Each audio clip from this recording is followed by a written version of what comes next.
네, 오늘 마지막으로 이제 네 번째 시간으로 마무리할 건데요. 첫 번째로 말씀드리고 싶은 거는 이런 거죠. 그러니까 오늘날 교회 안에서 가장 혼동되어지는 것 중에 하나는요. 복음의 결과가 똑같은 것처럼 혼동되어진다는 거죠. 예를 들면은 그리스도인은 착해야 돼라고 말을 하면은 되게 맞는 말이죠. 성령의 열매는 양선이기 때문에 선한 열매를 만들어야 되고 그리스도인이니까 거짓말하면 안 돼라는 것은 너무 당연하고 사실은 진리처럼 받아들일 수 있는 이야기이고 너무나도 당연한 이야기이지만 문제는 우리는 과연 그걸 할 수 있는 힘이 있는가라는 거죠. 그러니까 우리한테 그럴 힘이 없다는 것을 매일 경험하는 것이 사실은 그리스도인의 삶이기도 한데 문제는 그러다 보니까 우리는 복음과 복음의 결과를 동일시 여기면서 때로는 그것이 어떤 정말 자기를 성찰하는 것에 열심인 사람들에게는 나는 정말 그리스도인이 아니구나라는 어떤 그러니까 열매라는 것은 너무나 단순히 눈에 보이는 외적인 열매만을 가지고서 나는 그리스도인이 아니고, 그러니까 그렇게 볼 때는 완벽주의적인 어떤 모습으로 이해를 하는 거죠. 완벽주의로서 완벽하게 그렇게 열매를 갖춰야만 나는 신자라는 어떤 잘못된 이해가 생길 수도 있고, 반면에 의지적인 열심으로서 이걸 뭔가 해내는 사람들, 그러니까 뭐, 그걸 해낸다는 것은 단순히 외적으로는 해낼 수 있지만, 마음의 중심으로 온전히 해내지 못하고, 지난주에 저희가 신명기 6장 5절 말씀을 이렇게 나누면서 사람의 중심에 우리의 마음으로부터 시작해서 우리가 갖고 있는 이 존재라고 하는 인격과 우리가 갖고 있는 재정과 시간과 이 모든 물질적인 자원들을 말하는 것들을 통해 살펴봤던 것처럼 외적인 것들, 이 물질적인 것들을 가지고 헌금도 잘할 수 있고 시간도 하나님께 드릴 수 있고 형제들을 섬기는데도 시간도 쓸 수 있고 또 존재론적으로 어떤 착함과 충성스러운 모습으로 살아갈 수 있죠. 마음이 없이도 그런 열매를 맺어낼 수 있다는 거고, 문제는 그렇게 되었을 때는 결국에는 뭐가 되는 거냐면, 자기의라고 하는 빌어먹을 선행이라고 우리가 흔히 표현하는 이 선행 때문에, 이 열매 때문에 결국엔 자기 스스로 그 감옥 안에 갇히게 되는 비참함에 이르게 된다는 겁니다. 근데 왜 이런 결과가 일어나냐면, 복음과 복음의 결과를 혼동하는 것이 사실은 우리 안에서 너무 자주 일어난 일이라는 거죠. 제가 두 번째 시간 때 율법과 복음에 대해서도 간략하게 얘기했던 부분이었지만, 그런 의미에서 좀 첫 번째 명제로는 중요하게 생각해야 될 거는 모든 것이 복음이 아니라는 거죠. 복음이 모든 것은 되지만 모든 것의 시작점이고 우리가 사람을 생각하고 바라보는 관점도 복음으로부터 시작해야 되는 거고 물질을 대하는 것도 복음을 통해서 온 만물을 이해하고 바라보는 관점이 너무도 중요하지만 그러나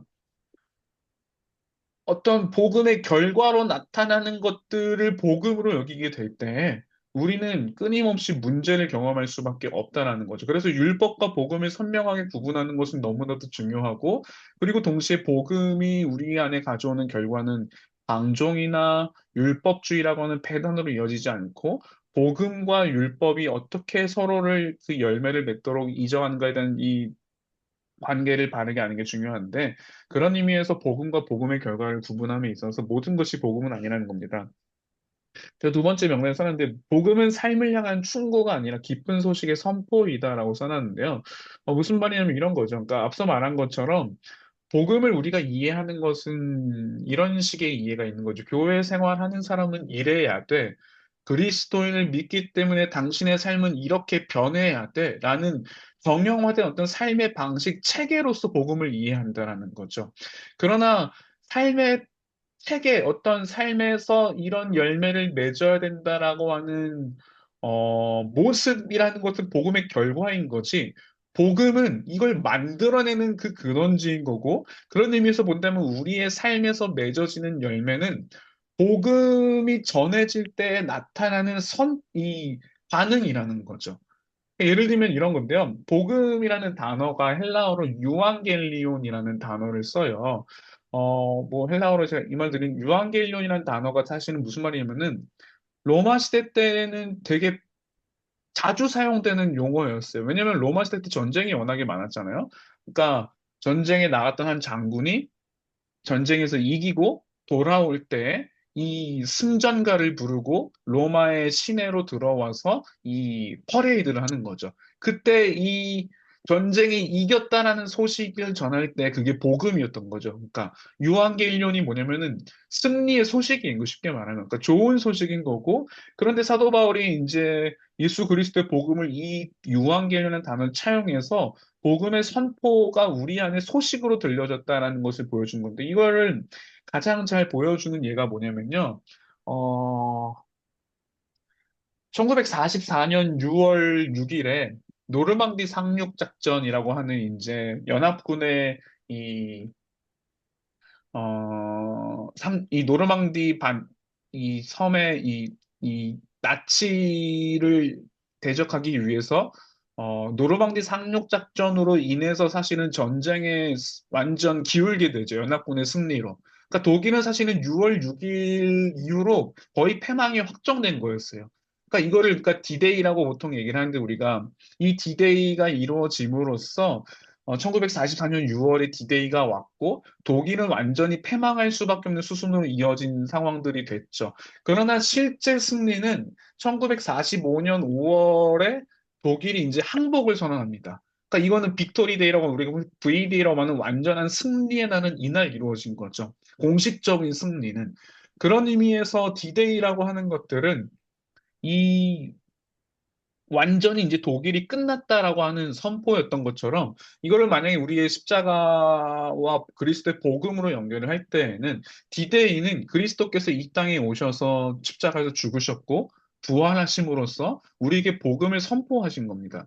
그러니까 이미 예수 그리스도께서 이 모든 싸움을 이기셨고 그리스도의 십자가로 인해서 전쟁의 판도가 완전히 바뀌었고 그러나 완전한 V-Day 승리의 그날이 선포돼서 완전하게 이루어지는 그날은 언제냐면 그리스도의 재림날 완전하게 이루어질 거라는 거죠. 그렇다면 단순히 어 D-Day 이 노르망디 상륙작전에서 승리했다라는 소식이 사람들에게 전파되어졌을 때 이 소식은요 사람들의 삶을 바꾸는 겁니다. 독일은 끝났대 이제. 그렇기 때문에 더 이상 우리는 독일에게 복종하지 않아도 되고 이미 독일이 완전하게 승리 항복을 한 것은 아니었지만 그들이 이미 전쟁에서 패배했다는 것이 너무도 명확하기 때문에 이 소식을 들은 사람들은 더 이상 독일에게, 나치에게 두려움을 느끼지 않죠. 이미 독일이 끝났던 걸 아니까. 그리고 그 완전한 승리의 항복이 이제 받아들여지는 순간이 1945년 이제 5월 달에 이루어지는 이 독일이 공식적으로 우리는 이제 끝났습니다라는 것을 항복하고 받아들임으로써 2차 대전이 종료가 되지 않습니까?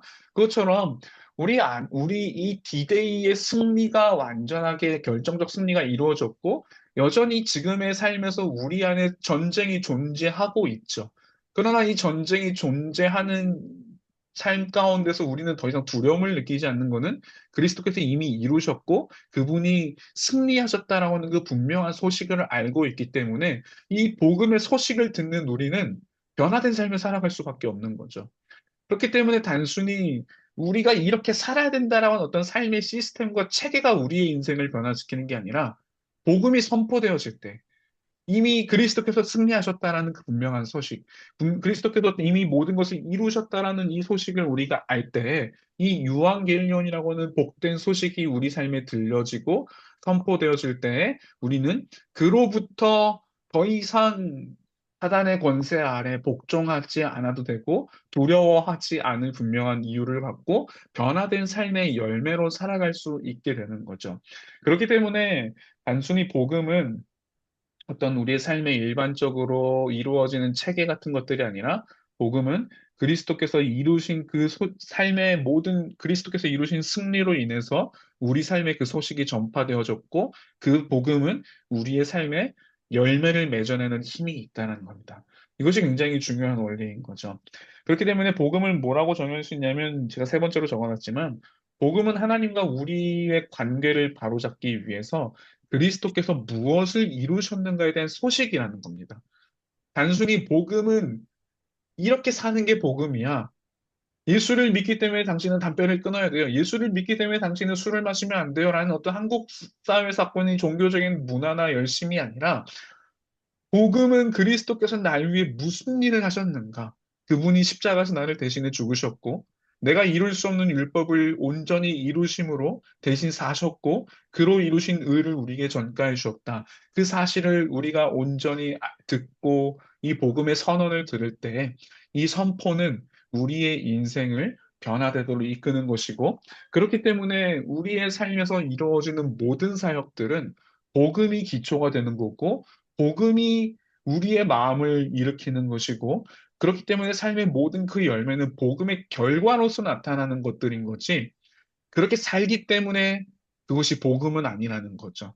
그렇기 때문에 복음과 복음의 결과를 구분하는 건 그리스도께서 이루신 일에 대한 그 소식이 바로 복음이고 그 소식을 들을 때 우리 안에 거룩한 정서가 맺어내는 그 열매가 바로 삶의 결과라는 것들이 바로 복음의 결과라는 겁니다. 그런 의미에서 이제 우리가 앞서 1과부터 6과까지는 복음에 대해서 우리의 기본적인 체계를 좀 중요하게 다뤘었고, 그리고 율법과 복음, 그 안에서 맺어지는 회개의 열매들, 그리고 우상이 무엇인지를 다뤘던 것처럼 우리의 내적인 부분들을 굉장히 다뤘지만, 7과 8과 9과의 경우는 이 복음의 결과로서 무슨 일들이 나타나는가가 바로 복음의 결과라는 이제 세 가지의 이야기로 나타나는 거죠.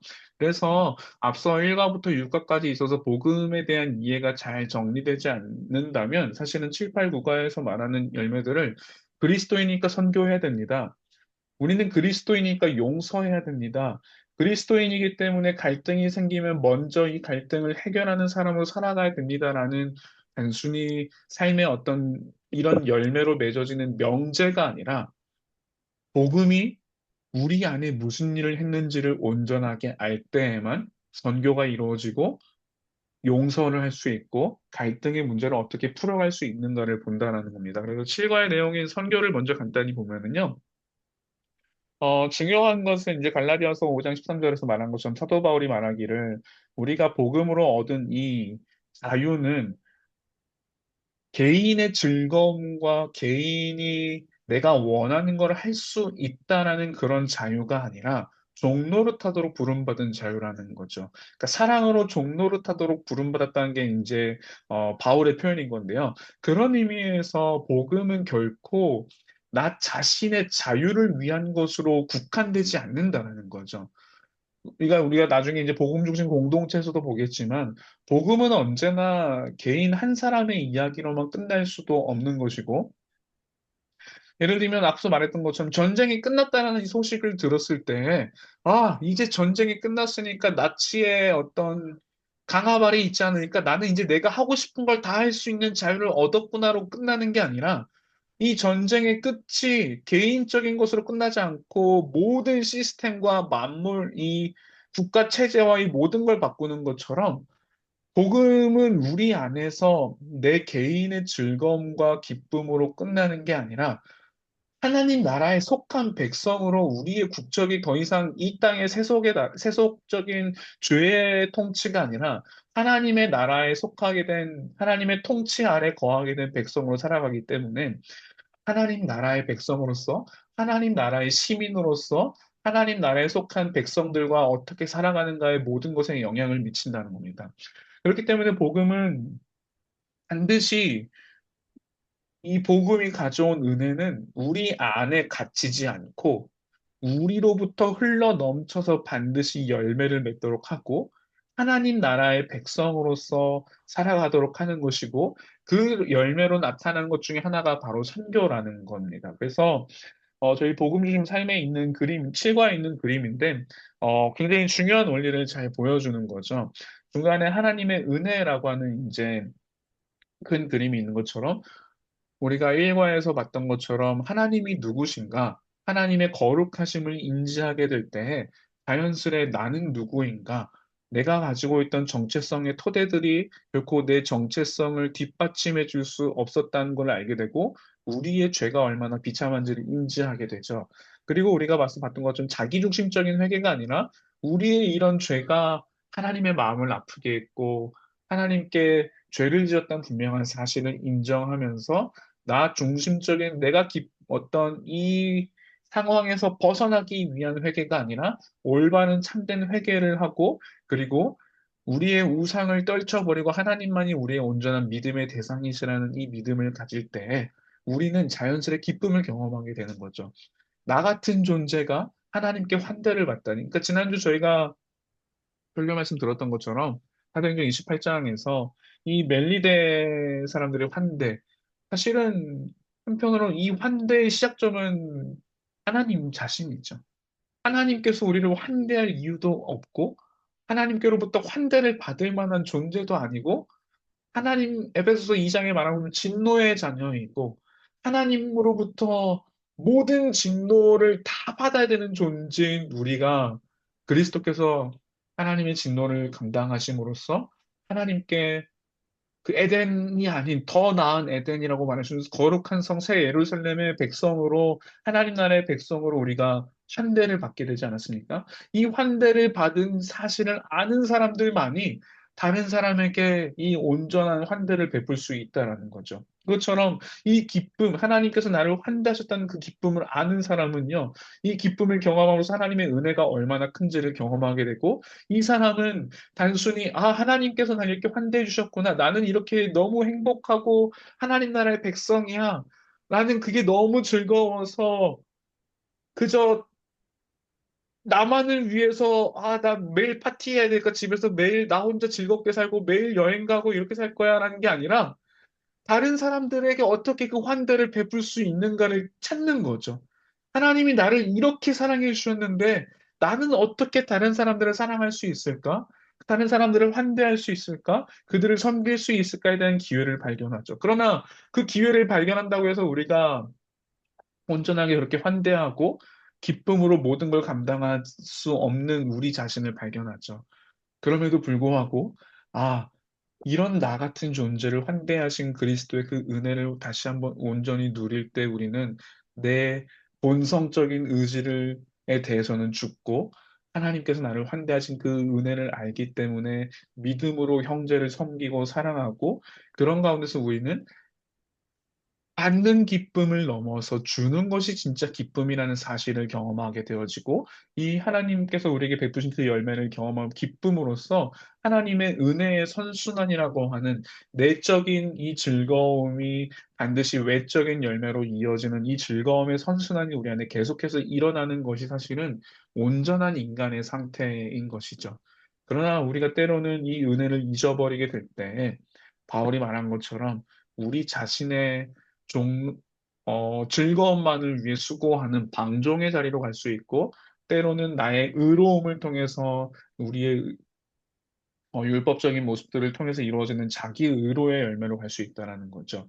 그러나 정말 중요하게 생각하는 것은 이 땅에 오신 진짜 선교사셨고 첫 번째 선교사셨던 그리스도의 삶을 생각해 본다면 그리스도는 하나님과 함께하는 삶이 얼마나 아름다운 것인지 하나님 자신께서 율법을 통해 기대하셨고 이루고자 하셨던 그 삶의 열매가 얼마나 영광스러운 것인지를 우리에게 친히 보여주시기 위해서 이 인간의 몸으로 성육신 하심으로 오셨고 그분의 삶을 통해서 우리에게 복음을 보여주셨죠. 그렇기 때문에 우리는 그리스도가 어떤 분이신가를 통해서 그리스도를 통해서 하나님의 성품을 분명하게 볼 수 있고 그분이 하신 일들이 무엇인지 그분의 사역을 온전하게 볼 수 있다는 겁니다. 그러나 단순히 그것은 신약에서만 이루어진 성육신하신 다음에 그리스도의 삶과 그분의 사역을 봄으로써만 이루어지는 것이 아니라 우리는 구약 가운데서도 그것을 온전히 볼 수 있는 거고 지금 리딩지어스 저희가 창세기 이제 다 읽고 출애굽기 지금 읽고 있는데 네 장씩 읽다가 지금 여섯 장으로 늘어나가지고 사람들이 버거워하면서도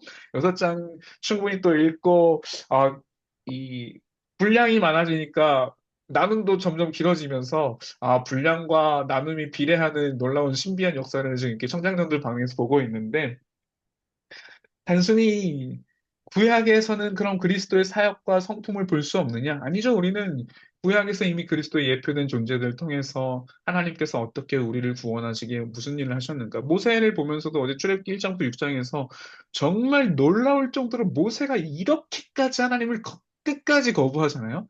주님, 저는 할 힘이 없습니다. 능력이 없습니다. 세상적으로 보면 겸손한 것처럼 보이지만 결국에는 모세가 하나님을 의지하지 않았던 그 모습 속에서 그러나 그런 모세가 이스라엘 백성들을 출애굽하는 놀라운 영광의 역사를 이끌어가는 것처럼 그러나 그리스도께서는 기쁨으로 자원하셔서 하나님께서 이루시고자 하는 그 일을 이루신 분이라는 걸 볼 때 모세보다 그리스도가 얼마나 뛰어난지에 대해서 기록했던 히브리서 기자의 말이 얼마나 우리는 구약을 통해서도 이미 그리스도가 우리를 위해 하신 이 사역과 아름다움을 볼 수 있다라는 거죠. 그것처럼 이 기쁨을 온전히 누릴 때 그리스도가 하신 그 일을 우리가 볼 때에 그 기쁨의 충만함이 터져 나온 게 뭐냐면 사실 선교라는 거죠. 남경호 목사님께서 교회 종종 오셔서 선교에 대한 강의도 해주시면서 우리 안에 갖고 있는 여러 어, 우리의 생각들과 오해들을 이렇게 제거하시면서 가장 많이 했던 것 중에 하나는 그런 거죠. 선교는 희생이다. 선교는 우리의 어떤 수고와 헌신 가운데 이루어지는 희생함으로써 이루어지는 열매다가 아니라 선교는 정말 기쁨의 폭발이라는 거죠. 하나님께서 우리를 위해 베푸신 그 일이 너무나도 기쁘기 때문에 그것이 우리 삶에 자연스레 일어나는 일이 사실은 선교인 거고, 단순히 해외에 나가는 것만이 선교가 아니라 우리의 일상의 삶 속에서 복음을 온전히 누릴 때에만 그리스도의 삶을 통해서 어, 하나님의 아름다움을 볼 수 있는 것처럼 그리스도인이 복음을 온전히 누림으로써 나타내고 보여지는 삶이 선교인 거고, 그리스도인들의 삶을 통해서 세상은 성경이 어떤 이야기인지를 볼 수 있고, 세상은 예수 그리스도가 어떻게 사셨는지를 그리스도인들을 통해서 볼 수 있는 거죠. 그런 한편으로는 제가 이런 질문을 갖게 되는 거였어요. 그러니까 지난주가 목사님이 그 쓰셨죠. 어, 기독교인에 대한 신뢰도가 14.3%라는 우리의 현실들. 근데 그 기독교보다 높았던 게 원불교였잖아요. 그걸 보면서 진짜 들었던 생각은 그런 거예요. 원불교가 뭐지?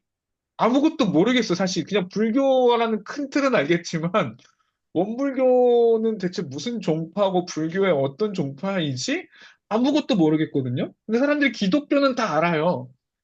기독교는 예수님이시고, 예수님이 십자가에서 죽었고, 부활하신 이야기라는 것들, 기본적인 그 원리는 아는데, 그리고 많은 사람들이 기독교인이란 걸 자부하기도 하고, 복음을 전하기도 하죠.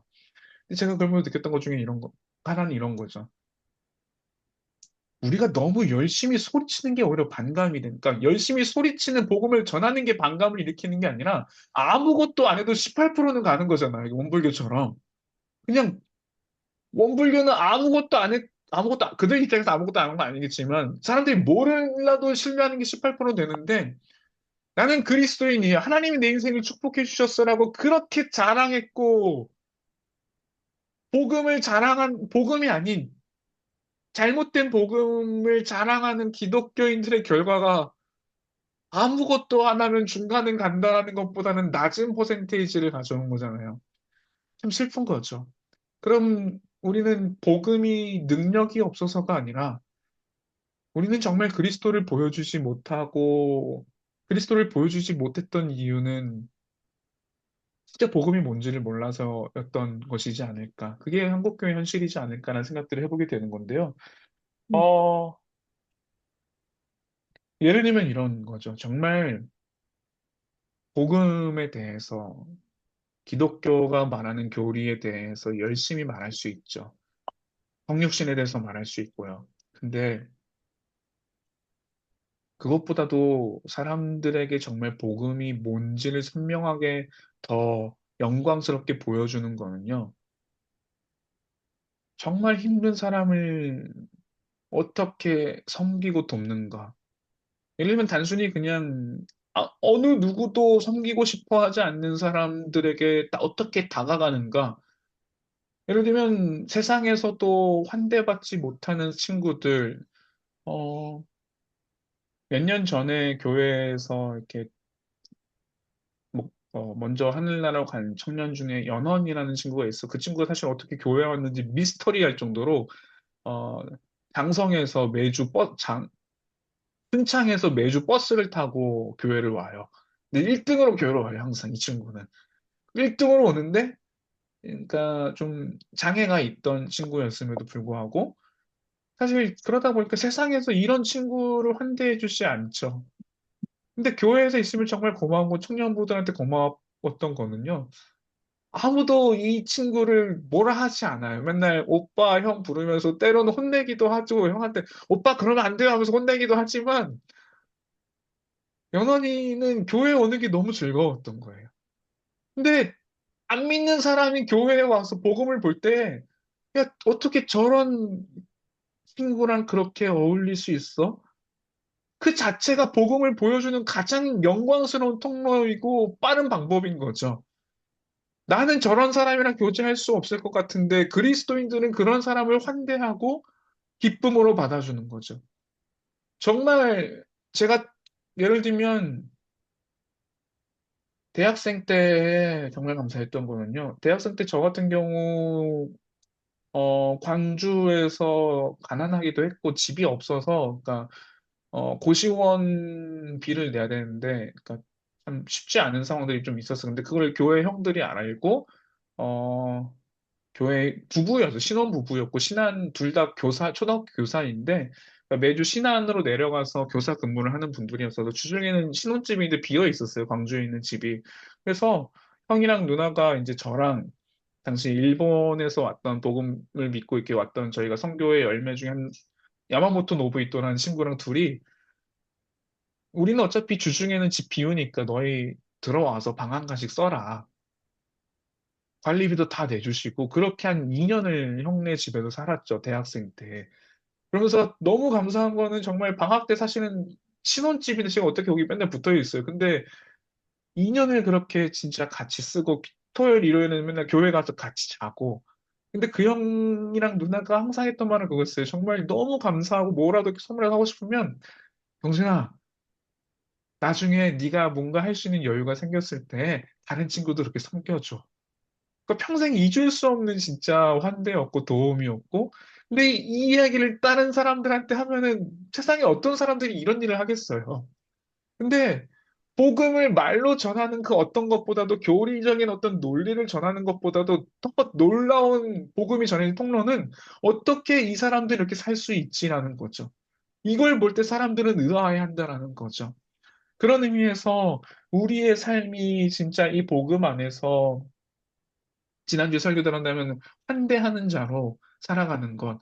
그 하나님께로부터 받은 환대를 마음으로 누렸기에 그 환대하는 자로 우리가 살아가는 것이야말로 복음을 진짜 전하는 가장 그게 선교인 거고 기쁨의 폭발인 것이고 그렇기 때문에 선교는 우리의 열심이 아니라 하나님께서 이루신 하나님의 열심에 맺어진 열매라는 것이고 그런 의미에서 복음이 체화된 삶을 보여주는 것만큼 복음을 힘있게 보여주는 게 없다라는 거죠.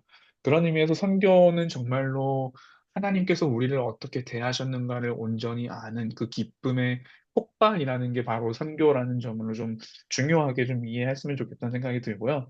7과, 이제 그렇게 8과를 보면 이제 8과가 이제 두 번째로 말한 것 중에 하나는 이제 용서인데요. 저희가 이때 아마 여러분 미리 준비하시면 7과 끝나고 나서 8과 같은 경우 우리가 복음의 삶이 숙제가 없지만 8과를 할 때는 항상 숙제가 있죠. 미리 그래서 8과에서 그 활동 부분 미리 좀 읽고 8과 시작하기 전에 준비할 수 있게끔 한 한 주 정도 시간을 주고 용서에 대해 좀 고민할 수 있게끔 숙제를 주는 유일한 장이 이 용서 파트인 걸 좀 기억하시고 준비해 주면 좋을 것 같고요. 어, 책에서도 말하지만 복음은 피해자가 가해자에게 다가온 사건이라는 거죠. 우리로 인해서 하나님이 피해를 입으셨죠. 하나님의 형상대로 창조하셨고 하나님의 형상의 아름다움을 나타내도록 만들어진 존재인 인간이기 때문에 우리를 통해서 하나님이 어떤 분이신지를 보여줄 수 있도록 우리는 하나님의 형상대로 지었지만 하나님의 형상이 망가졌죠. 죄로 인해서. 그렇기 때문에 하나님이 피해를 입으신 입장임에도 불구하고 로마서 5장 10절에서 말하는 것처럼 단순히 우리가 죄인 되었을 때가 아니라 우리가 하나님과 원수일 때 하나님께서 우리에게 먼저 다가오셨고 피해자가 가해자를 향해 다가오신 아름다운 이 이야기가 바로 용서의 이야기라는 것이 바로 그렇기 때문에 이 복음 한 피해자가 가해자를 다가와서 먼저 용서를 베푼 이 복음이 우리에게 들려질 때에만 우리 역시 복음의 결과로 용서하는 자로 살아갈 수 있다라는 거죠. 그렇기 때문에 하나님께서 우리에게 먼저 다가오셨다라는 그 은혜를 누릴 때에 우리도 형제들에게 다가갈 수 있고 하나님께서 우리에게 다가오셨기에 우리가 하나님께 다가갈 수 있는 요한일서에서 말하는 것처럼 하나님이 우리를 먼저 사랑하셨기에 우리도 하나님께 나아갈 수 있고 사랑할 수 있다라는 거죠. 그런 의미에서 선교와 동일하게 용서는 하나님께서 우리를 어떻게 용서하셨는가를 보여주는 통로가 바로 그리스도인의 용서인 것이고 선교와 굉장히 밀접하게 맺혀지는 모습인 거죠. 그런 의미에서 하나님께서 어떻게 우리를 용서하셨는가라는 그 영광스럽고 아름다운 그 이미지를 보여주는 게 그리스도인의 용서인 거죠. 이 사실을 우리가 알 때에만 그리스도인은 진짜 먼저 용서하는 자로 살아갈 수 있는 거죠. 단순히 그리스도인이니까 난 이제 용서해야 돼, 용서해야 돼, 용서해야 돼라는 우리의 의지, 앞서 1번에서 말했던 복음과 복음의 결과를 동일한 것으로 여겨서 나는 그리스도이니까 이제 용서하겠습니다라는 우리의 의지적 결단으로 용서를 할 때 우리 안에 맺어진 열매는 두 가지 방향밖에 없다는 겁니다. 의지적으로 마음으로는 용서가 안 되지만 내 표정과 그냥 모든 것들로 다 당신을 용서한 것처럼 살아갈 때 우리의 마음에선 들끓지만 나는 그리스도님과 당신을 용서했어요라는 방식으로 우리가 그렇게 살아갈 때는 교만이라고 하는 자기의 그렇기 때문에 형제들이 누군가 용서하지 않는 사람 올 때 너 그리스도인도 어떻게 용서하지 않을 수 있어라는 분노로 맺어지는 것이고 반면에 거꾸로 갈 때는 나는 왜 이렇게 그리스도인인데 아직 용서하지 못할까? 라는 자기 절망과 자기에 대한 실망과 비참함으로 맺어질 때에는 끊임없는 이 절망과 자기에 대한 분노로밖에는 열매를 맺을 수 없다라는 거죠. 그런 의미에서 한편으로는 이런 질문을 누군가 던질 수 있을 것 같아요. 맞아요. 하나님이 저를 용서하신 거 알아요. 전 그걸 믿어요. 근데요, 저는 저 사람 절대 용서할 수 없어요. 굉장히 그건 이상적인 이야기처럼 보여요. 현실은 결코 그렇지 않잖아요. 그러니까 뭐 영화 미랑에서 보여주는 것처럼 현실은 그렇게 녹록하지 않다. 당신은 이상주의자이지 않냐? 용서하는 게 그렇게 쉬운 일인 줄 아냐? 그건 영화 속이나 드라마에서 일어나는 일이지 결코 실제적이지도 않고 그러니까 앞서 말한 것처럼 복음의 결과로서 용서가 아닌 내가 누군가를 용서해야 된다라는 그 어떤 명제를 지키기 위해서 용서할 때에는 어, 그거는 별로 우리의 삶에 이득도 되지 않고 오히려 세상에서 그렇게 사는 거 호구 같은 인생인 거고 그것은 굉장히 이상주의적인 것이고 당신 그건 설교자니까 그렇게 말할 수 있는 거다라고 말할 수도 있을지 모르죠. 그러나 제가 여기다 질문을 이렇게 써놨죠. 사탄을 닮고 싶은가 그리스도를 닮고 싶은가라고 써놨는데요. 어, 사탄은 그런 의미에서 생각해 본다면요. 능력이 있는 사람이죠. 사람이 아니라 능력 있는 존재죠. 하나님도 그러니까 예수님도 인정해요. 예수님도 이 세상의 권세를 잡은 자가 사탄이라고 인정하시죠. 그만큼 능력이 있고요. 사탄이 그러니까 어떤 면에서는 정말 능력이라는 면에 있어서는 정말 모든 힘을 갖고 있고, 어떤 누구도 쉽게 이길 수 없고, 제압할 수 없는 존재이죠. 분명한 것은. 예수님도 인정할 만큼. 그러나 그런 사탄에게서 맺어지는 열매는 뭐냐면요. 늘 절망감밖에 없죠. 사탄은 늘 비난하는 것밖에 없죠. 네가 그런 인간인데 네가 감히 그리스도 섬길 수 있어? 라는 비난과 절망과 자기 연민에 빠질 수밖에 없고 끊임없는 자기 연민이라는 것 안에만 머물러 살아가게 하는 게 한편으로 사탄의 모습이라면요. 그리스도는요. 용서, 용서, 용서의 삶을 사셨죠. 끝까지 용서하는 삶을 사셨어요. 십자가에서 심지어 죽으실 때에도요, 십자가에서 죽으시면서도요, 내가 진짜 주님, 하나님, 내가 저들을 위해서 이것까지만 하는데 이게 마지막인데 더 이상 저들을 위해서 제가 어떤 것도 더 이상 하지 않겠습니다가 아니라 그리스도는 십자가에서 죽으시면서 자기를 향해 못을 받고 창을 던진 그 사람들을 향해서 말씀하시기를 저들은 저들이 무슨 짓을 하는지 알지 못합니다. 아버지 저들을 용서해 주십시오. 우리의 용서는요, 늘 내가 진짜 너 이번까지만 봐준다. 한 번만 더 이런 식으로 해봐. 다음엔 국물도 없다죠. 근데 그리스도는 그런 식으로 우리를 용서하지 않았어요. 내가 진짜 십자가를 지면서 이제 마지막이다. 너 정말 한 번만 더 그런 식으로 그렇게 제대로 살아봐. 너는 국물도 없어. 가 아니라 자신을 세 번이나 부인했던 베드로에게 찾아오셔서도 너에게 평안이 있기를 원한다. 너에게 평안이 있기를 원한다고 말씀하셨고, 끝까지 용서와 화해의 손길을 먼저 내미신 분이셨고, 그리스도가 우리에게 화해의 손길을 내미셨고 용서를 하셨다는 그 사실 때문에 그분은 그러면 그렇게 용서의 삶을 사셨기 때문에 그분은 불행하고 자기 연민과 내가 이렇게 용서했는데도 불구하고 니들은 어떻게 그런 식으로 살 수 있어라는 절망과 비참함 속에 사셨는가? 그러지 않으셨죠. 그분이야말로 가장 기쁨이 무엇인지를 아셨고, 그분이야말로 가장 이 용서 가운데 진짜 행복한 삶이 무엇인지를 우리에게 보여주셨다면, 우리는 과연 용서는 우리의 삶에 큰 의미를 주지 않아. 그건 실용적이지 않고, 우리의 삶에 어떤 변화도 줄 수 없고, 오히려 그건 나를 호구로 만드는다는 사탄을 닮아갈 것인가? 끝없이 용서함으로써 가장 복된 삶을 사셨던 하나님과 화평한 삶을 사셨던 그리스도를 닮아갈 것인가? 우리는 과연 누구를 더 닮아가길 원하는가? 질문해 본다면 용서야말로 하나님께서 우리에게 베푸신 그 용서를 따라 살아가는 것이 가장 실용적이고 우리가 진짜 꿈꾸는 기쁨과 행복을 경험할 수 있다는 거죠. 그러나 결코 용서가 값싼 거나 아무 의미 없는 것은 아니라는 것을 분명하게 알아야 될 것은 값, 그리스도께서는 이 빚을 탕감한다라는 것은 충분히 자기 자신이 모든 권리를 주장하실 수 있음에도 그 권리를 주장하지 않으신 것이 바로 용서였죠. 그런 의미에서 그리스도는 이 죄로 인한 피해, 모든 고통과 아픔과 수치와 절망과 하나님께 버림받는 진노와 이 모든 걸 스스로 다 떠안으신 것이었죠. 그게 진짜 용서가 갖는 모습인 거죠. 그런 의미에서 하나님이 우리가 짊어져야 될 진노의 모든 고통을 짊어지셨다는 사실을 온전히 안다면 우리가 용서하는 것은 한편으로는 끊임없이 상대가 누려야 될 그 아픔도 떠안는 것이 사실은 용서라는 거죠.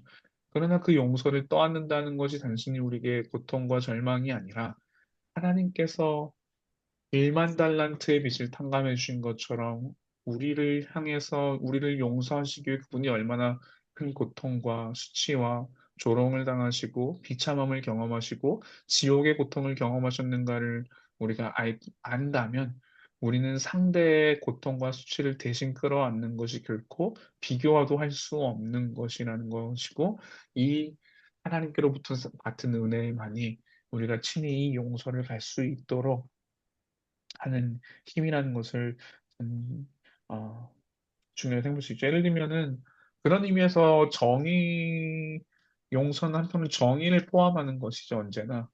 어, 하나님께서 예를 들면 그렇죠. 뭐 하늘이 소망이가 제가 아끼는 핸드폰 한번 뭐 예전에 한번 하늘이가 2살 때인가 3살 때 침대 밑에다가 자동차를 놔뒀어요. 근데 제가 그걸 밟고 내려오다가 발가락이 부러진 거예요. 새끼 발가락. 신학교 1학년 때. 헬라어 수업 들어야 되는데 그때 학교도 못 가서 온라인 수업 들을 때여서 너무 힘들 때였는데 어떡해요.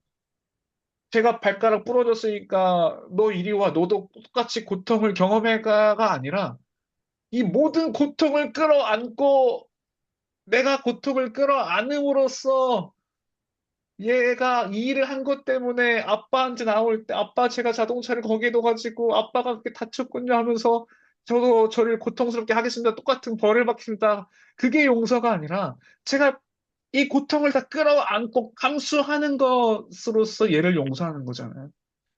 용서한다는 것은 그런 의미에서 그냥 없던 일이 되는 게 아니라 그 이 죄로 인해 일어난 피해와 고통과 수치를 용서하는 사람이 다 끌어안는 것이죠, 사실은. 제가 이춘 집사님 너무 사랑하지만 제가 이춘 집사님을 너무 사랑해서 집사님의 차를 어느 날 제가 뭐 운전하다가 분노해서 다 끌어박아서 집사님 차를 폐차시켰단 말이에요. 그런데 집사님이 저를 용서하실 때, 아, 제가 안도샘을 정말 사랑하기 때문에 제가 용서하겠습니다 했을 때요. 그 용서는 집사님이 차값을 다 끌어안음으로써 용서하는 것이지, 이 차값이 사라지는 게 아니잖아요. 새 차를 사야 되는 거고, 새 차를 사면서 제 집사님 통장에 마이너스 한 몇천만 원이 생기는 건데, 이 피해를 저한테 손해배상을 요구하지 않음으로써 하는 게 용서인 거라면, 그 고통을 피해자가 다 끌어안는 거죠. 근데 그 일을 하신 분이 그리스도셨고, 죄는 우리가 지었는데 우리의 죄로 인해 당해야 될 그 모든 고통을 그리스도가 끌어안으셨고, 그 사실을 온전히 알 때 우리는 상대로부터 안게 되는 그 고통을 끌어안고 용서하는 자리로 갈 수 있다는 거죠. 그런 단순히 내가 편해지기 위한 자기중심적인 용서, 주님 저는 용서했어요가 아니라 상대가 정말로 이 문제가 얼마나 잘못된 것인지를 알고 돌이켜서 온전한 화해에 이르게 되도록 하는 게 용서의 진짜 목적인 것이고, 하나님께서 우리를 용서하심으로써 아 하나님 저를 용서해 주셨군요, 저는 끊임없이 죄 가운데 살겠습니다 하라고 우리를 용서하신 게 아니라 우리를 하나님과의 화해의 자리로 이끄시기 위해서 그분이 베푸신 용서의 최종 목적지가 화해하는 것처럼, 우리도 그러한 용서로 가는 것이 복음의 용서인 것이고, 그게 온전한 복음 안에서의 어떤 문제를 해결해가는 방식이라는 거죠. 그런 의미에서 마지막 국어인 갈등의 해결도 용서와도 굉장히 긴밀하게 연결되는 이야기일 수 있을 텐데요. 제가 좀 말씀드리고 싶은 거는요. 어, 하나의 좀 예를 통해서 말씀드리고 싶은 건데요. 살인, 산상수훈에서 예수님께서 마태복음 5장 21절, 22절에서 형제를 향하여 나가라는 자마다 지옥불에 떨어질 것이라고 말씀하시잖아요. 라가라는 말은 무슨 말이냐면요. 텅 비었다라는 거예요, 그러니까. 우리말로 하면 너 머리에, 머리가 깡통이냐? 이런 뜻인 거죠. 그러니까 텅 비었다예요, 라가라는 말은. 근데 우리가 종종 형제들한테 야, 이 바보야 정도도 하잖아요. 그러니까. 근데 바보라는 말이 텅 비었다는 말이지 않습니까? 그럼, 성경은 참 너무한다. 어떻게 친구들끼리 바보라고 하는 것도 그런 말 한마디를 해서 지옥불에 떨어지는 거면은 저는 오늘 한 100번 떨어지지 않았을까 싶지 않을까요? 오늘도 이렇게 전도사님이랑 목사님이랑 같이 교제하면서 막 서로 이렇게 막 우리가 얼마나 서로 이렇게 막 우스갯소리를 막 웃으면서 얼마나 많은 이야기를 했는지 참. 그런데 성경은 날 나가라 한다 하기 때문에, 그런 나쁜 말 했기 때문에 단순히 지옥불에 떨어진다는 얘기가 아니라, 산상수훈에서 우리가 이렇게 말하고 있는 말은요. 어, 예를 들면 여러분과 저 중에 사귀는 사람은 없죠. 혹시 계시는데 그게 안 걸리고 지금까지 잘 살고 계시다면 제가 용서를 구하도록 하겠습니다. 살인한 사람은 없지만 성경이 말하는 거는 저는 살인하지 않았으니까 너는 율법을 잘 지켰다가 아니라는 거죠. 예수님 말씀은. 예수님 말씀은 라가라는 자마다 지옥불에 떨린다는 거는 상대를 공격하고 상대의 인격을 무시하고 그들을 어, 공격하는 그 자체가 살인이라고 말하고 있다는 거죠. 어, 국어에서 공격과 회피적인 성향 두 가지로 나타나는데요. 공격을 설명하면 이런 거죠. 공격한다라는 건요, 상대의 명성, 그러니까 상대가 갖고 있는 그러니까 이름이라는 자체는 그 상대의 어떤 인격과 가치를 담고 있지 않습니까? 상대를 향해서 아우 진짜 쓸모없는 놈, 어우 저런 못된 인간이라고 하면서 그를 공격함으로써 우리 자신을 지키고자 하는 공격적인 본능은요, 상대를 공격한다면 결국에는 살인한다는 거죠. 하나님의 형상대로 지어진 존재를, 그의 이름을 살인하는 것이고, 그 사람의 자신감을 살해하는 것이고, 그 사람의 자아를 살인하는 것이기 때문에 공격이라는 것은 결국에는 상대방을 살인하는 것이라는 겁니다. 그런 의미에서 우리는 어쩌면 살인자라고 예수님은 우리에게 말씀하고 계신 것이죠. 그러나 이 살인은 단순히 공격적인 성향을 가졌기 때문이 아니라, 공격적인 성향이라는 것을 한편으로는 이 마음의 열매로 맺어진 것이고, 그 마음의 열매로 맺어진 그 마음의 근원지에는 우리 안에 온전한 사랑이 없음이 나타나는 결과가 살인이라는 겁니다. 제가 카톡방에 한번 그 글을 썼잖아요. 그러니까 도토리와 도토리 씨 이야기를 썼던 것처럼, 어, 지난주에 한 청장년부에서 이런 질문을 던졌어요. 청장년 형제가 감옥에 있는, 교도소에 있는 사람들에게는 그런 특수 사역을 하시는 분들이 계실 텐데 어떻게 복음을 전하냐 질문을 들었을 때 참 들으면서 고민들이 많아졌죠. 물론 제가 그 사역을 하지는 않았지만, 정말 그리스도인은 저 사람을 살인자라고 생각할 수 있을까?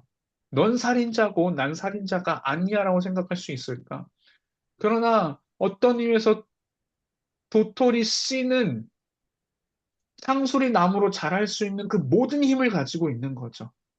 그러나 그런 이유에 제 안에 있는 도토리 씨가 발화하고 씨를 맺어서 열매를 맺지 않은 것은 하나님께서 은혜와 자비로 우리의 삶을 지켜주셨고 그런 상황과 환경을 주시지 않고 우리의 마음에 그 도토리 씨가 열매를 맺어서 커다란 나무가 되지 않도록 지켜주신 하나님의 은혜인 거고 난 그 도토리 씨를 가지고 있는 존재인 거라면 살인자는 그 도토리 씨가 나무가 돼서 자라서 살인자는 열매를 맺어서 교도소 안에 있는 존재가 될 뿐인 거지 그 사람은 열매를 맺혀진 거고 나는 도토리 씨를 갖고 있기 때문에 나는 이걸 어떻게 내 힘과 열심으로 열매를 맺지 않도록 한 거고 저 사람은 자기 모든 열심을 다해서 도토리가 상소리 나무가 되도록 자라서 살인한 열매를 맺었으니까 당신은 살인자이고 난 살인자가 아닙니다.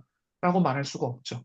히틀러를 보면서 히틀러이 나쁜 인간이라고 그냥 비난하고 역사적인 정죄를 할 수 있는 게 아니라 우리도 히틀러처럼 될 수 있다라는 거. 뉴스에서 좀 몇 년 전이죠. 그 입양한 아이를 막 부모가 밟고 갈비뼈가 부러지고 정말 그 경우에 죽게 됐던 그 아이를 생각하면서 어떻게 사람이 저럴 수 있지? 그리스도인은 어떻게 사람이 저럴 수 있는지가 아니라 사람이니까 저럴 수 있다라는 거고 사람이 얼마나 추악한지를 보면서 저렇게 될 수 있는 씨가 나한테도 있다는 사실을 안다면 저 사람과 내가 결코 다르다고 생각할 수 없죠. 이 사실을 볼 수 있는 시각을 가진 존재는 그리스도인인 거고, 제가 지난주에 GK 체스터턴 얘기를 하면서 이 세상의 중심에서 가장 이 문제의 중심에는 내가 있다는 사실을 고백할 수 있는 거는 오직 그리스도인만 그렇게 할 수 있다는 걸 안다면 우리는 결코 상대방을 그런 식으로 취급할 수 없다라는 거죠. 그렇기 때문에 상대방, 어우, 저런 나쁜 놈이야. 너는 문제아야. 하면서 상대방을 회피하는 건 역시 우리는 상대를 하나님께서 존재하도록 하셨고, 하나님의 형상대로 만들어진 존재를 무시하는 것은 결국에는 뭐냐면은 없는 존재로 만드는 것이고, 살인하는 것과 동일하다라는 거죠. 공격하는 것, 이 회피하는 것 결국에는 둘 다 살인이고, 이것은 사랑의 부재라고 하는 이 씨앗이 열매를 맺어 자라는 결과라는 겁니다. 그러나 무서운 거는요, 오늘날 교회에 있으면서, 그리고 오늘날 21세기의 사회에서는요, 공격하는 것보다는 이 회피의 성향이 굉장히 열매를 맺는 시대이지 않는가라는 생각을 하게 돼요. 문제가 있으니까 얽히지 않기 위해서, 얽히지 않음은 상대방을 사랑하는 게 아니라, 나를 너무 사랑해서 나를 지키기 위해서 회피할 뿐이고, 그렇기 때문에 문제가 겉으로는 트러블이 일어나지 않는 것처럼 보여지니까 신앙이 되게 좋아 보이죠. 한 번도 화를 내지 않는군요. 당신은 어떻게 이런 힘든 상황에서 화도 내지 않고 저런 사람을 참아줄 수 있나요? 되게 신앙이 좋아 보이죠. 그러나 그것이 사랑의 부재라면 결국 그것은 살인인 것이고 하나님께서 존재하도록 하신 사람을 존재하지 않는 사람처럼 바라보는 우리의 투명인간 취급하는 그 모습이 얼마나 우리의 어떤 죄된 본성의 무서움인가, 무관심이 얼마나 무서운 것인지를 보도록 하는 것이죠. 그런 의미에서 한번 생각해 본다면요. 하나님이 공격적인 분으로 당신의 모든 진노를 우리에게 나타내셨다면 감당할 수 있을까? 감당할 수 없죠. 동일하게 하나님이 회피하는 방식으로 너는 정말 끝까지 죄만 짓는구나. 너는 도무지 소망이 없구나. 너에게는 내가 더 이상 마음을 쏟지 않을게. 그냥 너 알아서 잘 살아라. 라는 회피의 방식으로 우리를 대하신다면 무관심의 방식으로 우리를 대하신다면 구원은 맺어지지 않는다는 겁니다. 그런 의미에서 하나님은 우리에게 당신의 진노를 쏟는 방식으로 우리를 대하지 않으셨고, 무관심한 방식으로 당신 자신의 관심을 우리에게 거두심으로 우리를 버리지 않으셨고, 그분은 우리의 죄의 고통과 수치와 절망을 끝까지 직면하셨고, 관계의 회복으로 초대하셔서 화해의 길을 열어주셨다는 겁니다. 그런 의미에서 복음은 상대의 유익을 추구하는 이 사랑의 동기, 사랑의 부재로 맺어지는 것이 공격과 회피라는 열매라면, 갈등을 해결하는 것에서 그리스도는 당당하게 이 죄의 문제를 직면할 수 있는 힘을 가질 수 있으면 상대를 정말 사랑할 때 가능한 거죠. 하나님께서 나를 이렇게 사랑하셔서 죄의 문제를 버리지 않으시고 직면하셔서 그 죄의 모든 진노와 고통을 그리스도가 친히 직면하심으로 다 담당하셨던 것처럼 그렇게 우리를 용납하셨던 사실을 알 때 우리는 사랑의 동기를 가지고 상대방의 죄의 고통과 그로 인해 맺어지는 아픔을 온전히 알지만 회피하지 않고 감당하고 직면하는 것이고 그 직면 가운데 우리가 가진 믿음은 하나님께서 이 문제를 반드시 해결해 가실 것이라는 분명한 확신.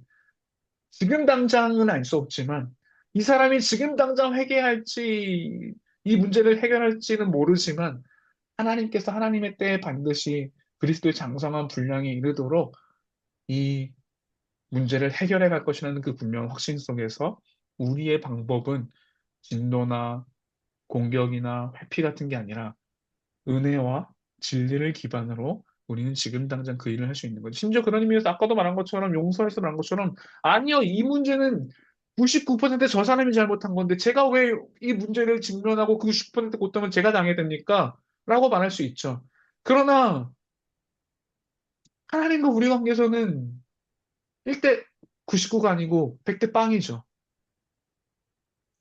100% 우리의 잘못으로 이루어진 일이었음에도 불구하고 아무런 이유도 없고 그분이 우리의 죄를 담당해야 될 필연적인 이유가 없음에도 그분이 성육신하셔서 이 땅에 오셔야 될 아무런 이유도 없음에도 불구하고 하나님의 뜻에 순종하는 것을 기쁨으로 여기시던 그리스도께서 이 땅에 구속자로 오셨고 십자가에서 죽으심의 방법으로 구속의 방법을 성취하신 그 모든 이야기는 우리를 위한 은혜의 방법식이었고 그렇다면 우리는 정말로 물론 우리 인간 사이 사실 99대 1도 없죠.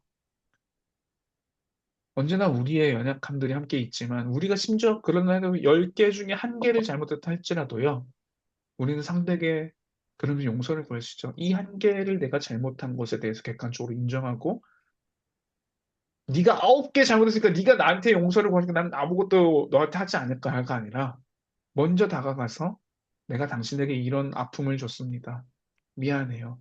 나를 용서해 줬으면 좋겠습니다라고 용서를 구할 수 있는 것은 오직 그리스도인만이 할 수 있는 것이고 그렇게 갈등의 문제를 해결해 가는 것은 하나님께서 우리에게 대하신 방식이었고 우리는 그러한 방식으로 이 갈등의 문제를 해결해 갈 수 있는 존재라는 것.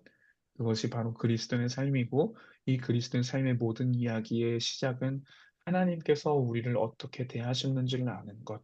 복음의 이야기를 아는 만큼 우리는 형제를 어떻게 대하고, 형제를 어떻게 용서하고, 복음을 전하는 선교사의 삶으로 살아갈 수 있는지의 그 열매가 맺어지도록 한다라는 것이 바로 이 복음의 결과라는 것들. 그래서 이 복음과 복음의 결과가 자연스레 우리 안에서 복음이 날마다 선포됨으로써 맺혀지는 열매가 되어질 때 우리는 이 삶의 열매로 맺어갈 수 있다는 것들을 좀 잘 기억하시고 연결해 주시면 좋겠고요.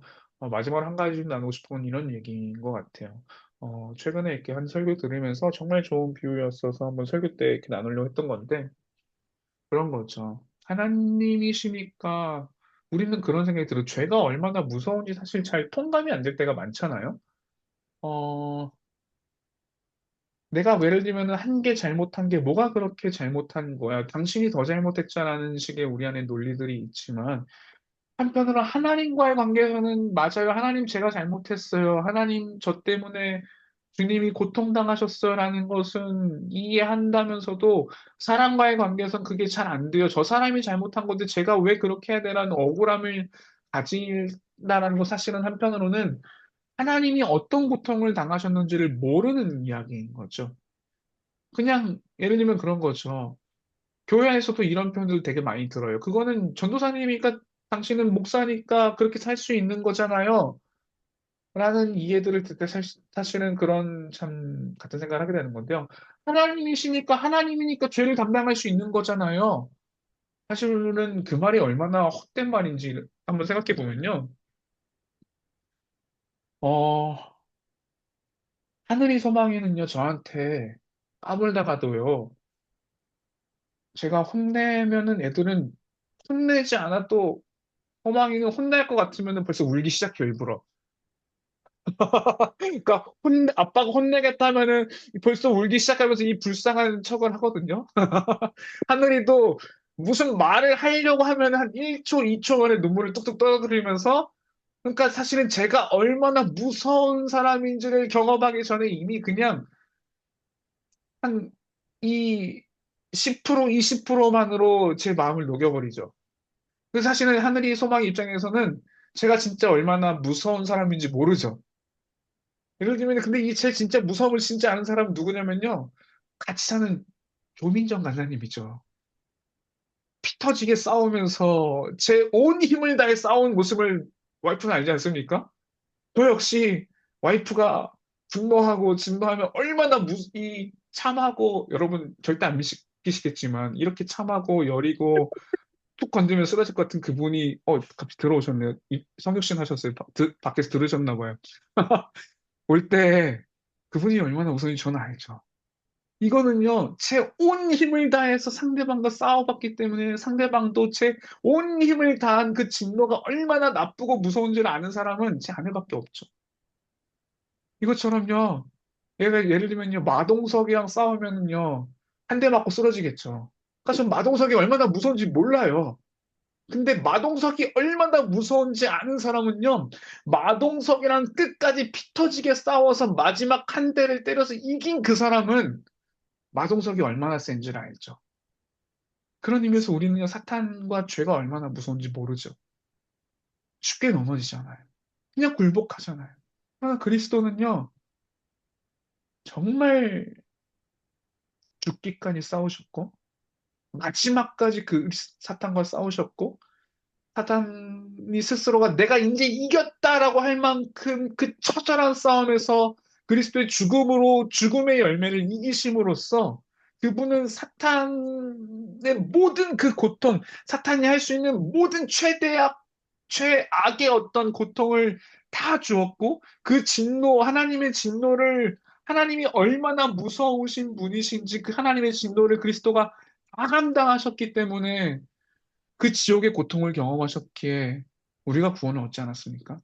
그렇다면 그리스도가 이렇게 놀라운 고통을 경험하셨다는 것을 우리가 안다면 사실 우리가 어떻게 다른 사람을 함부로 대할 수 있을까요?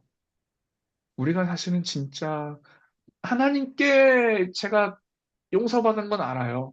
그러나 전 저 사람은 그렇게 할 수가 없어요라는 말에서 우리가 놓치고 있는 것은 그리스도가 얼마나 큰 죄악의 고통을 짊어지셨는지를 우리가 모르는 것이고 한편으로 그 말인즉슨 복음이 우리에게 얼마나 영광스럽고 아름답고 얼마나 큰 은혜를 우리에게 베푸신 것인지를 모른다라는 고백이기도 한 것이죠.